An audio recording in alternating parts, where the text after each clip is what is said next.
आज दुपारी बॅकयार्डमध्ये शांत बसले होते तेव्हा अचानक कावड्याचा आवाज आला. तो आवाज ऐकताच क्षणात लहानपण आठवलं. ते दिवस जेव्हा सकाळ कावड्याच्या आवाजाने व्हायची, चिमण्यांच्या चिवचिवाटाने घर भरून जायचं आणि निसर्ग हा आयुष्याचा एक साधा पण सुंदर भाग होता.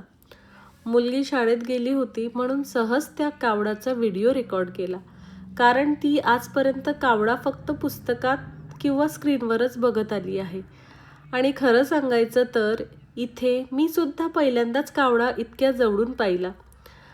तिला व्हिडिओ दाखवला तेव्हा तिच्या चेहऱ्यावरचं हसू बघून मलाही हसायला आलं. एका छोट्याशा कावड्याने तिला इतका आनंद दिला होता, कारण तिच्यासाठी तो फक्त पक्षी नव्हता तर एक नवीन अनुभव होता. पण त्याच वेळी मनात एक विचार आला, आपण जे सहज अनुभवत मोठे झालो, कावडे, चिमण्या, झाड, अंगणातले खेळ, मातीचा वास, ते आजच्या मुलांना अनुभवायला मिळत नाही. आजचं बालपण स्क्रीनमध्ये अडकत चाललंय. निसर्ग आणि त्यांच्या आयुष्याचा भाग नसून फक्त व्हिडिओ किंवा पुस्तकापुरताच उरतोय. कावडे आणि चिमण्या कमी होत चाललेल्या आहेत आणि त्यांच्यासोबत हरवत चाललेल्या आहेत त्या सुंदर आठवणीसुद्धा.